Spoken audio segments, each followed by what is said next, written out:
আসসালামু আলাইকুম। চ্যানেল এই সংবাদে আপনাদের সবাইকে আমন্ত্রণ জানাচ্ছি আমি আল আভি জাহান। বিস্তারিত সংবাদের শুরুতেই জানিয়ে দিচ্ছি ফ্রেশ আটা ময়দা সুজি সংবাদ শিরোনামগুলো।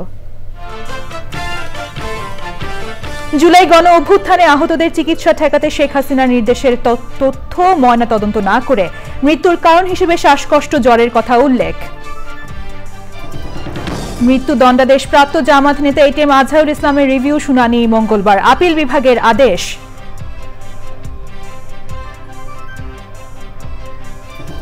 কুয়েটের ভিসি প্রভিসির অপসারণ সহ ৬ দফা দাবি নিয়ে ঢাকা অভিমুখে শিক্ষার্থীরা, প্রধান উপদেষ্টার কাছে স্মারকলিপি দেওয়ার কর্মসূচি।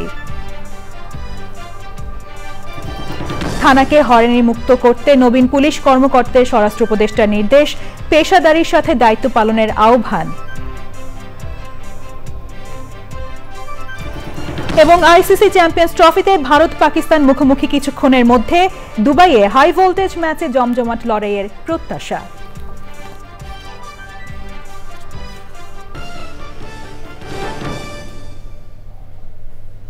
সংবাদ শিরোনামগুলো জানাচ্ছিলাম। এখনকার এই সংবাদ আয়োজন একই সঙ্গে চ্যানেল আই এর ইউটিউব চ্যানেলে এবং চ্যানেল আই এর ওটিটি প্ল্যাটফর্ম আই স্ক্রিনে লাইভ স্ট্রিম হচ্ছে। এবারে বিস্তারিত। আন্তর্জাতিক অপরাধ ট্রাইব্যুনালের চিফ প্রসিকিউটর জানিয়েছেন, জুলাই আগস্ট আন্দোলনে আহতদের পঙ্গু হাসপাতালে চিকিৎসা না দেওয়ার নির্দেশ দিয়েছিলেন শেখ হাসিনা, এমন তথ্য প্রমাণ রয়েছে। এমনকি তাদের হাসপাতাল থেকে যেন ছেড়ে না দেওয়া হয় সেই নির্দেশও দিয়েছিলেন তিনি। আদালতকে প্রসিকিউশন জানিয়েছে, ওই সময় নিহতদের সুরতহাল ও ময়নাতদন্ত না করে শ্বাসকষ্ট ও জ্বরে মৃত্যুর কারণ উল্লেখ করে নিষ্ঠুরতম মানবতাবিরোধী অপরাধ করেছে আইন শৃঙ্খলা বাহিনী। মাজহারুল হক পান্নার রিপোর্ট। জুলাই আগস্টে চানখারপুলে আন্দোলনকারী ছাত্রদের মুখ চেপে ধরে রাখার ঘটনায় করা মামলায় সাবেক ওসি আরশাদ হোসেন, কনস্টেবল ইজাজ হোসেন ও সুজন হোসেনকে সকালে আন্তর্জাতিক অপরাধ ট্রাইব্যুনালে হাজির করা হয়। তাদের মধ্যে আরশাদ ও ইমাজকে একদিন করে জিজ্ঞাসাবাদ করতে তদন্ত সংস্থাকে অনুমতি দেন ট্রাইব্যুনাল। একই সাথে তাদের বিরুদ্ধে 22শে এপ্রিল তদন্ত প্রতিবেদন দাখিল করতে বলেছেন আদালত। এই সময় নিহতদের ময়নাতদন্ত সম্পর্কে জানতে চাইলে বিস্তারিত তুলে ধরে প্রসিকিউশন। শেখ হাসিনা প্রথম দিকেই পালিয়ে যাওয়ার আগে একবার হসপিটাল ভিজিটে গিয়েছিলেন এবং সেখানে গিয়ে বলেছেন নো ট্রিটমেন্ট নো রিলিজ, অর্থাৎ কোনো চিকিৎসা দেবেন না এবং কাউকে এখান থেকে রিলিজ করবেন না যাতে বাইরে যেতে না পারে। এই নির্দেশাবলীর কথা সেখানকার রোগীরা জানিয়েছেন, ডাক্তাররাও জানিয়েছেন। সেই তথ্য প্রমাণাদি আমাদের কাছে আছে। জুলাই আগস্টে পঙ্গু হাসপাতালে চিকিৎসাধীন আহতদের বিষয়েও কথা বলেন তারা। আমাদের যে সমস্ত সন্তানেরা শহীদ হয়েছে তাদের মৃতদেহ কোনো সুরতহাল করা হয়নি প্রশাসনের চাপে, কোনো পোস্টমর্টেম করতে দেওয়া হয়নি, পোস্টমর্টেমের রিপোর্টও নেই। ইভেন যারা গুলিবিদ্ধ অবস্থায় হসপিটালে নেওয়া হয়েছে এবং তার মধ্যেই তারা শাহাদাত বরণ করেছেন, তাদের ব্যাপারে বলা হয়েছে যে তাদের ডেথ সার্টিফিকেটে যে গুলিতে মারা গেছে এই কথাটাও লিখতে তারা অনেক সময় লিখে নিয়ে। অন্যদিকে রামপুরা এলাকায় ঝুলে থাকা ব্যক্তি আমির হোসেনকে গুলি করে হত্যা চেষ্টার মামলায় আসামি এসআই চঞ্চল কুমার সরকারকে 27শে ফেব্রুয়ারি জিজ্ঞাসাবাদ করতে তদন্ত সংস্থাকে অনুমতি দিয়েছে ট্রাইব্যুনাল। মাছড়ক মান্না, চ্যানেল আই, ঢাকা। মানবতা বিরোধী অপরাধের মামলায় জামাত নেতা এটিএম আজহারুল ইসলামের মৃত্যুদণ্ডাদেশের বিরুদ্ধে রিভিউ আবেদনের শুনানি মঙ্গলবার ঠিক করেছেন আপিল বিভাগ। বিচারপতি মোহাম্মদ আশফাকুল ইসলামের নেতৃত্বে বেঞ্চ ওই আদেশ দেন। আদালতে বিষয়টি শুনানির জন্য উপস্থাপন করেন অ্যাটর্নি জেনারেল মোহাম্মদ আসাদুজ্জামান। তিনি আপিল বিভাগে বলেন, 20শে ফেব্রুয়ারি এটিএম আজহারের রিভিউ আবেদনটি শুনানির জন্য কার্যতালিকায় ছিল, তবে সেদিন শুনানি হয়নি। রিভিউ আবেদনের শুনানি হওয়া প্রয়োজন। 2014 সালের 30শে ডিসেম্বর মানবতা বিরোধী অপরাধের মামলায় এটিএম আজহারুল ইসলামকে মৃত্যুদণ্ডাদেশ দেন আন্তর্জাতিক অপরাধ ট্রাইব্যুনাল। 2019 সালের 23শে অক্টোবর রায় বহাল রাখেন আপিল বিভাগ। পরে রায়ের বিরুদ্ধে রিভিউ আবেদন করেন আজহারুল ইসলাম। খুলনা প্রকৌশল ও প্রযুক্তি বিশ্ববিদ্যালয়ের উপাচার্য ও উপ উপাচার্যকে অপসারণ সহ 6 দফা বাস্তবায়নের দাবিতে প্রধান উপদেষ্টার কাছে স্মারকলিপি দিতে ঢাকার পথে আন্দোলনকারী শিক্ষার্থীরা। সকাল 8টায় দুটি বাসে করে ঢাকার উদ্দেশ্যে যাত্রা করেন তারা। এর আগে সকাল 7টায় বিশ্ববিদ্যালয়ের স্টুডেন্ট ওয়েলফেয়ার সেন্টারের সামনে জড়ো হয়ে কিছু সময় অবস্থান করেন আন্দোলনকারীরা।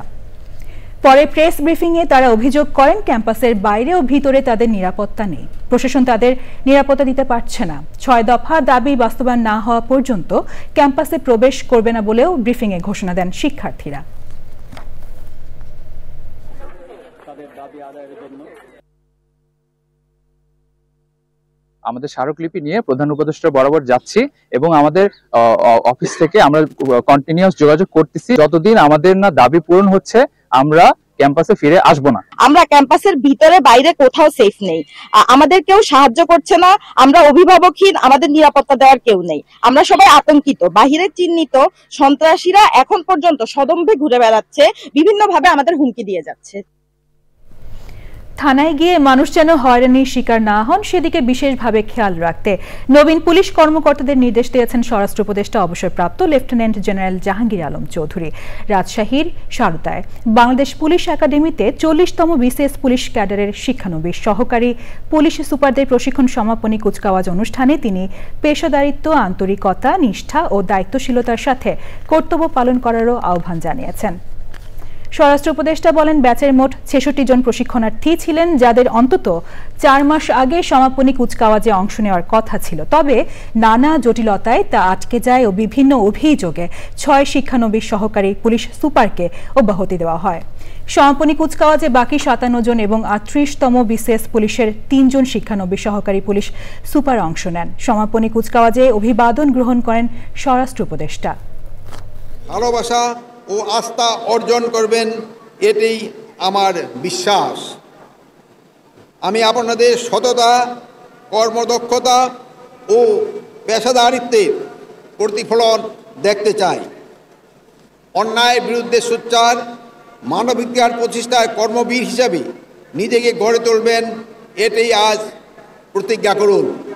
আইনের দৃষ্টিতে সকলকেই সমান, এই সত্যটি সর্বদা ধারণ করবেন, লালন করবেন এবং চর্চা করবেন।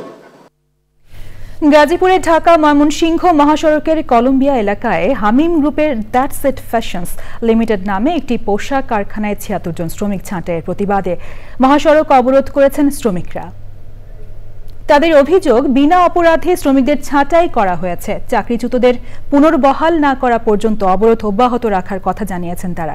সমস্যা সমাধানের চেষ্টা করেছে পুলিশ ও সেনাবাহিনী।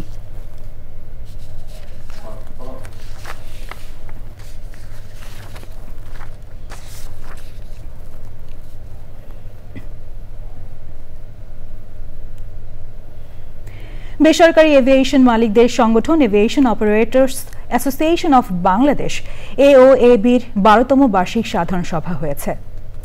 AOAB-র সভাপতি ও স্কয়ার এয়ার লিমিটেডের ব্যবস্থাপনা পরিচালক অঞ্জন চৌধুরীর সভাপতিত্বে অনুষ্ঠিত সভায় নির্বাচিত কার্যনির্বাহী কমিটির 13 সদস্যের নাম ঘোষণা করা হয়। সভাপতি পদে স্কয়ার এয়ার লিমিটেডের অঞ্জন চৌধুরী, মহাসচিব পদে নভ এয়ার লিমিটেডের ব্যবস্থাপনা পরিচালক মফিজুর রহমান, সহ সভাপতি 1 পদে মেঘনা এভিয়েশন লিমিটেডের চেয়ারম্যান মোস্তফা কামাল, সহ সভাপতি 2 পদে US বাংলা এয়ারলাইন্স লিমিটেডের চেয়ারম্যান আব্দুল্লাহ আল মামুন, কোষাধ্যক্ষ পদে ইমপ্রেস এভিয়েশন লিমিটেডের ব্যবস্থাপনা পরিচালক জহির উদ্দিন মাহমুদ মামুন, যুগ্ম সচিব পদে ব্লু ফ্লাইং একাডেমি লিমিটেডের আব্দুল্লাহ আল জহির স্বপন, সাংগঠনিক সম্পাদক পদে বাংলা ইন্টারন্যাশনাল এয়ারলাইন্স লিমিটেডের রাকিবুল কবির, প্রকাশনা সম্পাদক পদে স্কাই ক্যাপিটাল এয়ারলাইন্স লিমিটেডের ব্যবস্থাপনা পরিচালক মোহাম্মদ আরিফুর রহমান নির্বাচিত হয়েছেন। সদস্য পদে সাউথ এশিয়ান এয়ারলাইন্স লিমিটেডের ব্যবস্থাপনা পরিচালক খন্দকার AFM মহিবুল্লাহ, বসুন্ধরা এয়ারওয়েজ লিমিটেডের ব্যবস্থাপনা পরিচালক সাফওয়ান সোবহান, BRB এয়ার লিমিটেডের ব্যবস্থাপনা পরিচালক Parvez Rahman, Galaxy flying academy লিমিটেডের চেয়ারম্যান মোহাম্মদ ইউনুস নির্বাচিত হন। অঞ্জন চৌধুরী বলেন, বর্তমানে দেশের এভিয়েশন শিল্প কঠিন সময় পার করছে, তাই সবাইকে ঐক্যবদ্ধ হয়ে কাজ করতে হবে। মফিজুর রহমান বলেন, জেট ফুয়েলের দাম, কাস্টমস জটিলতা ও সিভিল এভিয়েশন নির্ধারিত উচ্চ হারে বিভিন্ন ফি এবং সারচার্জ ও এই খাতের মালিকদের মহা সংকটে ফেলেছে। এভিয়েশন শিল্পকে টিকিয়ে রাখতে সরকারের বেসামরিক বিমান পরিবহন ও পর্যটন মন্ত্রণালয়, অর্থ মন্ত্রণালয়, সিভিল এভিয়েশন সহ বিভিন্ন সংস্থার সহযোগিতা প্রয়োজন বলেছেন নবনির্বাচিত সদস্যরা।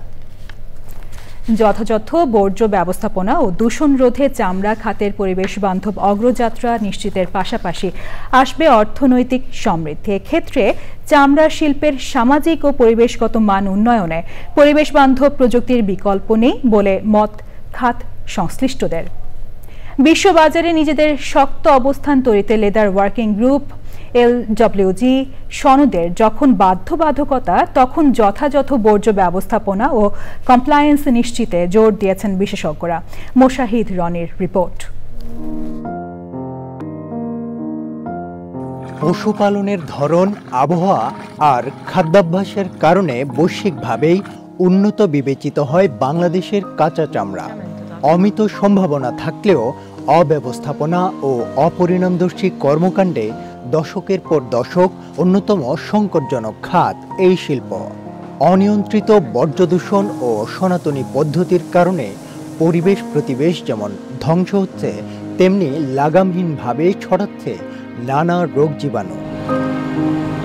ধুঁকতে থাকা চামড়া খাতের সংকট কাটিয়ে সমৃদ্ধি নিশ্চিতে ইউরোপীয় ইউনিয়নের অর্থায়নে চলছে building A sustainable leather sector in Bangladesh শীর্ষক প্রকল্প।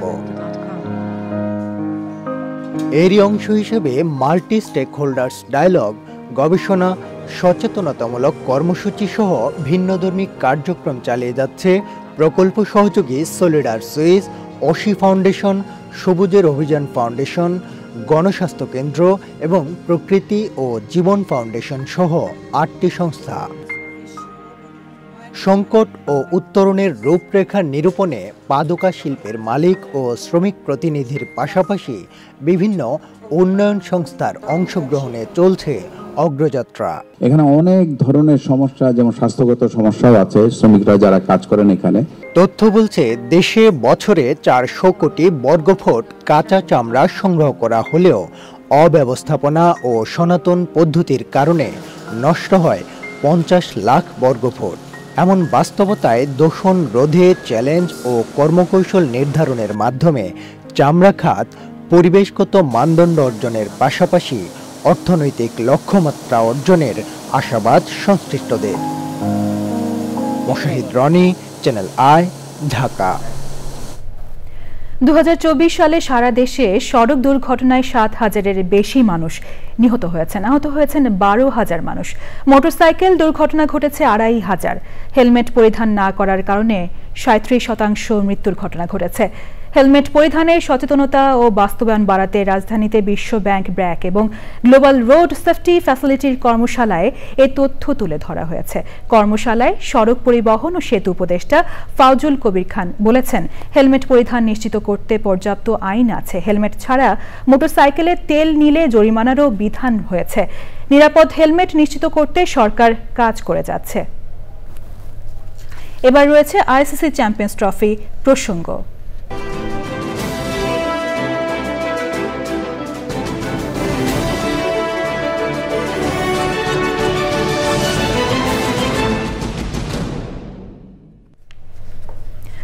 আইসিসি চ্যাম্পিয়ন্স ট্রফিতে আজ 2 চির প্রতিদ্বন্দ্বী ভারত পাকিস্তানের ম্যাচ। নিরপেক্ষ ভেন্যু দুবাইয়ে হাই ভোল্টেজে ম্যাচ ঘিরে ভক্তদের উচ্ছ্বাস চরমে। তবে দু দলের জন্য পরিস্থিতি দুরকম। প্রথম ম্যাচ হেরে বেশ চাপ নিয়েই ম্যাচটি খেলবে আসরের স্বাগতিক দেশ পাকিস্তান, আর ভারতের সামনে এক ম্যাচ হাতে রেখে সেমিফাইনাল নিশ্চিতের হাতছানি। সাম্প্রতিক কিছু ম্যাচের মতো একপেশে নয়, জমজমাট লড়াইয়ের প্রত্যাশায় ভক্তরা। রিপোর্ট করছেন আরিফ চৌধুরী। আইসিসির ইভেন্টে ভারত পাকিস্তান ম্যাচ বরাবরই একপেশে। ভারতের জয়, পাকিস্তানের আত্মসমর্পণ। তবে চ্যাম্পিয়ন্স ট্রফির ইতিহাস পাকিস্তানের পক্ষে। 3-2 এগিয়ে তারা। সবশেষ আসরের ফাইনালের স্মৃতিই সবচেয়ে বেশি উজ্জ্বল। 2017 সালে দ্য ওভালে ভারতকে হারিয়ে শিরোপা জিতেছিল পাকিস্তানিরা। এবারের আসরের প্রেক্ষাপট অনেকটা ভিন্ন। দু দলের আসর শুরু হয়েছে দুরকম। বাংলাদেশকে হারিয়ে শক্তিমত্তা জানান দিয়েছে রোহিত শর্মার দল, আর নিউজিল্যান্ডের কাছে ধরাশায়ী হয়ে টুর্নামেন্ট শুরু হয়েছে হোস্ট পাকিস্তানের।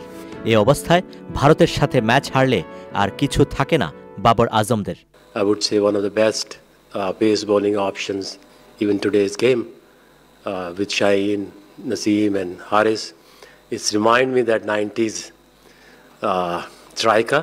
So I think reaching at that level, still they have time, but they have all the ability to repeat those sort of performances. বাংলাদেশের সাথে ব্যাটে বলে আধিপত্য দেখিয়ে আসর শুরু করা ভারতীয় দল নামবে উইনিং কম্বিনেশন নিয়ে। নিউজিল্যান্ড ম্যাচের আগেই সেমিফাইনালে এক পা দিয়ে রাখতে চায় team India. We play every match to win the match, and this is no different for us. And this is how we prepare for any match that we play. And that's how we are going to prepare for this one as well. Dubai আন্তর্জাতিক cricket স্টেডিয়ামে ভারত পাকিস্তানের match শুরু বাংলাদেশ সময় বিকেল ৩টায়। Arif Chowdhury, sports desk, Channel I. ICC champions ট্রফিতে high voltage ম্যাচে মুখোমুখি দুই চির প্রতিদ্বন্দ্বী ভারত পাকিস্তান। এই ম্যাচ নিয়ে কথা বলতে স্টুডিওতে আছেন জাতীয় দলের সাবেক ক্রিকেটার ইশতিয়াক আহমেদ। আমরা যাচ্ছি তার কাছে। ইশতিয়াক আহমেদ, আপনাকে স্বাগত জানাচ্ছি চ্যানেল আই স্টুডিওতে। তো আজ হচ্ছে চ্যাম্পিয়ন্স ট্রফি 2025-এ দুই চির প্রতিদ্বন্দ্বী দল ভারত এবং পাকিস্তানের খেলা। তো আমরা যদি বিভিন্ন সমীক্ষা দেখি, সমীকরণ দেখি, ভারত কিছুটা এগিয়ে আছে পাকিস্তানের চাইতে এই মুহূর্ত পর্যন্ত। তো আপনার কি মনে হচ্ছে যে আজকের খেলায় কে এগিয়ে থাকবে? এই মুহূর্ত পর্যন্ত যদি আমরা সমীক্ষণের দিকে যদি তাকাই, আমার মনে হয় পাকিস্তান হয়তো বা ওভারঅল যখন থেকে ওয়ানডে ক্রিকেট শুরু হয়েছে সেই হিসাবে তারা হয়তো বা এগিয়ে আছে। বাট আইসিসি ইভেন্টসগুলোতে ইয়েস, ইউ রাইট, ইন্ডিয়া অনেক এগিয়ে আছে। এবং এই টুর্নামেন্টের দিকেও যদি আমরা তাকাই, পরের খেলায় ইন্ডিয়া এগিয়ে রয়েছে। এই জন্য বিকজ প্রথমত দুবাইয়ে খেলা হয়েছে, দুবাইয়ের উইকেট সম্বন্ধে তারা কিছুটা অভিজ্ঞতা রয়েছে। তারা এইটুক আজ করতে পেরেছে যে দুবাইয়ের উইকেটটা একটু স্লো, সুতরাং এটা একটু স্পিন সহায়ক উইকেট হতে পারে। এবং ইন্ডিয়ার বোলিংয়ের দিকেও আমরা যদি তাকাই, তাদের সব এরিয়াটাই স্ট্রং, বাট ওরা তুলনামূলকভাবে স্পিন বোলিংয়ের দিকেও যদি আমরা দেখি পাকিস্তানের থেকে অনেক বেশি এগিয়ে রয়েছে। ভালো ভালো স্পিনার রয়েছে, স্পিনার রয়েছে, রবীন্দ্র জাদেজা এবং আমার মনে হয় যে সুন্দর ওয়াশিংটন, যদি কুলদীপ যাদব রয়েছে, সেম বোলিং সাইড নিয়ে যদি খেলে। পাকিস্তান অন্যদিকে একমাত্র তাদের Abrar Ahmed is the only specialist spinner. Khushdil এবং সলমান আগা কিন্তু স্পেশালিস্ট ফ্রন্ট লাইন স্পিনার না। আমার মনে হয় আজকে যদি দুবাইয়ের উইকেটে, ইন্ডিয়া তো এমনিতে ভালো টিম, অনেক strongest team in the world, তারা সেই সেন্সে এগিয়ে আছে। আর যদি আমরা বোলিংয়ের দিকে তাকাই, বোলিংয়ের দিক দিয়েও এই উইকেটে আই থিঙ্ক আমি ইন্ডিয়াকে এগিয়ে রাখছেন। আচ্ছা, এছাড়াও পাকিস্তানের অন্যতম একজন ওপেনার ফখর জামান, উনি ইনজুরিতে পড়েছেন সাম্প্রতিক সময়। তো আপনার কি মনে হয় তার স্থলাভিষিক্ত হতে পারেন ইমামুল হক বা সাউদ শাকিল? তো তারা কি এই স্থানটি পূর্ণ করতে পারবে? দুঃখজনক যে ফখর জামান খুবই আক্রমণাত্মক একটা ব্যাটসম্যান, ইনজুরির কারণে টিম থেকে বেরিয়ে গেছে। তার রিপ্লেসমেন্ট এসছে ইমামুল হক, যথেষ্ট অভিজ্ঞ, সাউথ শাকিলের থেকে অনেক অভিজ্ঞ। সাউথ শাকিল হয়তো বা রিসেন্ট টাইমসে ভালো খেলছে, but it will be interesting to see. আমার মনে হয় হয়তো বা আমি হয়তো বা ইমামুল হককে দলে রাখার চেষ্টা করব বিকজ অফ হিজ এক্সপিরিয়েন্স। আচ্ছা, ঠিক আছে। এছাড়াও আগামীকাল চ্যাম্পিয়ন্স ট্রফিতে বাংলাদেশের খেলা, বাংলাদেশ এবং নিউজিল্যান্ডের খেলা। তো কি মনে হচ্ছে বাংলাদেশ আত্মবিশ্বাসের সাথে এগিয়ে যেতে পারবে? আত্মবিশ্বাস নিয়ে তো খেলতে হবেই। বাংলাদেশ যে আপসেট করে নেই চ্যাম্পিয়ন্স ট্রফিতে 2017-এ আমরা নিউজিল্যান্ডকে হারিয়েছি, খুব একটা খারাপ অবস্থা থেকে we came back from behind and we want the match. এখন যে ফর্ম যাচ্ছে নিউজিল্যান্ডে, হয়তো আমাকে জিজ্ঞেস করলে আমি নিউজিল্যান্ডকে অনেক এগিয়ে রাখবো, but in a cricket game you never know. বাংলাদেশের বড় বড় দলকে যে হারায়নি তা না, এমন হতে পারে তারা আগামীকাল ওরকম কিছু একটা চমক দেখিয়ে দিবে না, সেটা বলা যায় না। তো আমরা অবশ্যই আশা রাখছি যে অবশ্যই বাংলাদেশ কালকে ভালো খেলবে। ইশতিয়াক আহমেদ, আপনাকে অসংখ্য ধন্যবাদ আমাদের সময় দেওয়ার জন্য এবং সার্বিক আলোচনার জন্য। Thank you very much. প্রিয় দর্শক, এই পর্যায়ে নিচ্ছি বিরতি এবং বিরতির পর আরো যা থাকছে। ফিরে এলাম বিরতির পর। বাংলা একাডেমির সভাপতি অধ্যাপক আবুল কাশেম ফজলুল হক বলেছেন, কিছু সংস্কার করে নির্বাচন করা উচিত। অতীতে বিভিন্ন রাজনৈতিক দল যে ভূমিকা রেখেছে তাতে সুষ্ঠু নির্বাচন করা সম্ভব না। রাজধানীতে জুলাই গণ অভ্যুত্থান ও 21-এর চেতনা নিয়ে ছায়া সংসদে প্রধান অতিথির বক্তব্যে তিনি আরও বলেন, প্রশাসনিক কিছু নীতি ও বিধিগত সংস্কার শেষে নির্বাচন করে পরবর্তীতে নির্বাচিত সরকার বাকি সংস্কার করতে পারে। ডিবেট ফর ডেমোক্রেসির আয়োজনে বিতর্ক প্রতিযোগিতা সঞ্চালনা করেন প্রতিষ্ঠানের চেয়ারম্যান হাসান আহমেদ চৌধুরী কিরণ। বিতর্কে সেন্ট জোসেফ উচ্চ মাধ্যমিক বিদ্যালয়কে হারিয়ে বিজয়ী হয় Dhaka cantonment girls public school and college.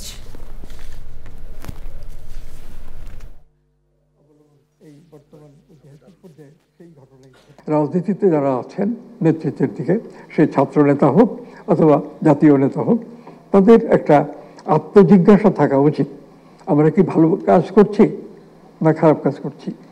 আমরা জাতিকে, রাষ্ট্রকে কোন দিকে নিয়ে যাচ্ছি। শেখ হাসিনা ভারতেই আশ্রয় নিয়ে থাকছেন। তো এই ক্ষেত্রেও দেশবাসী দাবি করেন যে শেখ হাসিনাকে অবশ্যই ভারত থেকে ফেরত আনতে হবে এবং ভারত সরকার চুক্তি অনুযায়ী ফেরত দিতে বাধ্য। এবার রয়েছে নিটোল টাটা কৃষি সংবাদ।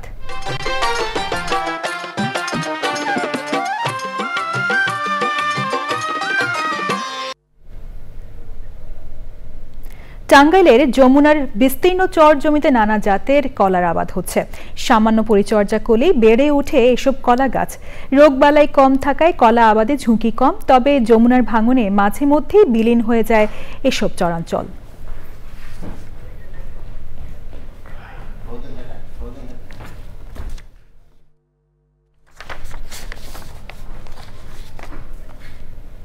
এবার প্রকৃতি সংবাদ।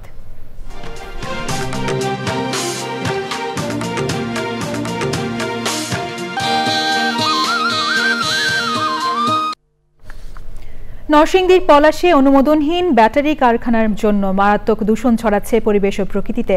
কারখানার কেমিক্যাল বর্জ্যে চরম হুমকিতে পড়েছে গাছপালা, ফসলি জমিসহ পুরো জীববৈচিত্র্য। স্থানীয়দের অভিযোগ, জনস্বাস্থ্যের ওপর সীসা কণার মারাত্মক ক্ষতিকর প্রভাব থাকলেও সে বিষয়ে ভ্রুক্ষেপ নেই কর্তৃপক্ষের। তবে এ বিষয়ে দ্রুত ব্যবস্থা নেওয়ার আশ্বাস পরিবেশ অধিদপ্তর সহ সংশ্লিষ্ট বিভাগের। সবশেষে ফ্রেশ আটা ময়দা সুজি সংবাদ শিরোনামগুলো জানিয়ে দিচ্ছি আরো একবার। জুলাই গণ অভ্যুত্থানে আহতদের চিকিৎসা ঠেকাতে শেখ হাসিনার নির্দেশের তথ্য। ময়নাতদন্ত না করে মৃত্যুর কারণ হিসেবে শ্বাসকষ্ট, জ্বরের কথা উল্লেখ। মৃত্যুদণ্ডাদেশপ্রাপ্ত জামাত নেতা এটিএম আজহারুল ইসলামের রিভিউ শুনানি মঙ্গলবার, আপিল বিভাগের আদেশ।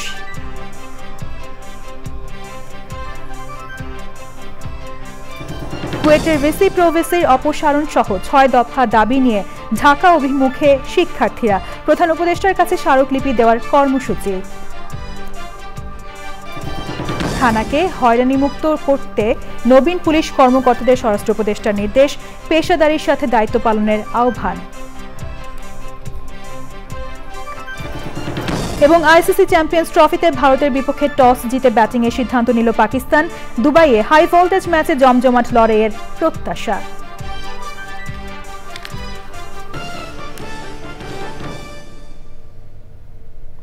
পরবর্তী শীর্ষ খবর দেখার আমন্ত্রণ জানিয়ে শেষ করছি। ধন্যবাদ সবাইকে।